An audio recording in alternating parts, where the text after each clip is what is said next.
Киелі кітап бірегей. Оның мағынасы, ол басқа барлық кітаптардан өзгеше, оған ұқсасы немесе теңдесі жоқ. Оның бірегейлігін ерекшелейтін бір саласы, оның мыңдаған жылдар бойындағы жазбаның сақталуында. Біздің кезімізге дейін сақталған жазбалардың барлық көшірмелері.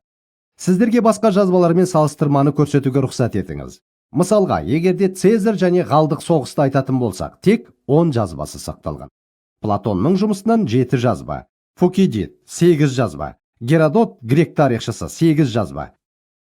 Тициттан римдік тарихшы 20 жазба сақталған. Қалған басқалар жоғалып кетті. Светонийдан 8 жазба сақталған. Софоклдан 193.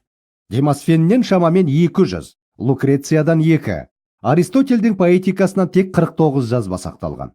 Ал жаңа өсиеттің жағдайын білесіз бе? Менің кесімді талап ететін жаңа айғақтар атты кітабымда осы деректерді келтірдім. Олар қандай, қай жерде және құрамы қандай? Бізде 24633 сақталған жазба бар. Достар, мұны тарихта басқа еш нәрсемен салыстыруға келмейді. Бұл сақталу фактін қолдан жазылған жазбалар жүздеген жылдар бойына беріліп отырған. Мұның қаншалықты зор мағынасы бар екенін білгілеріңіз келе ме?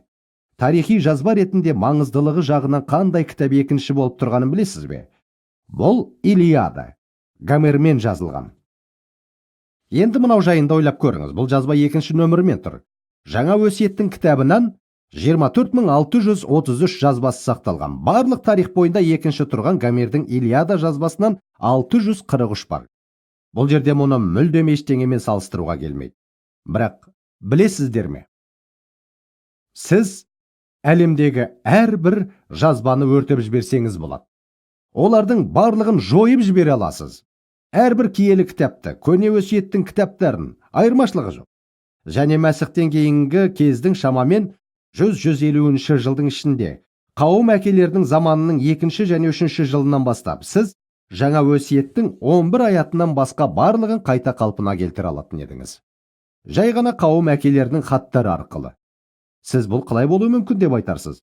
Олар қауымдарға хаттар жазғандықтан, олар киелі жазбаны көшіргеннен.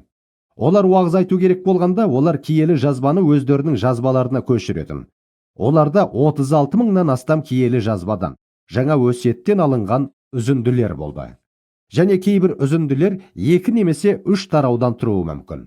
Және осы еңбектерді біріктірсеңіз, сіз жаңа өсиеттің 11 аятынан басқа барлық аяттарын қайта қалпына келтіретін едіңіз. Киелі кітап өзінің көптеген жылдарға сақталған жазбаларының көлемімен бірегей. Алайда ол оның рас екенін білдірмейді. Бірақ менің ойымша оның білдіретіні кез келген ақиқатты ізденген адамның әрине осындай қасиеті бар кітапқа назар аударатын еді.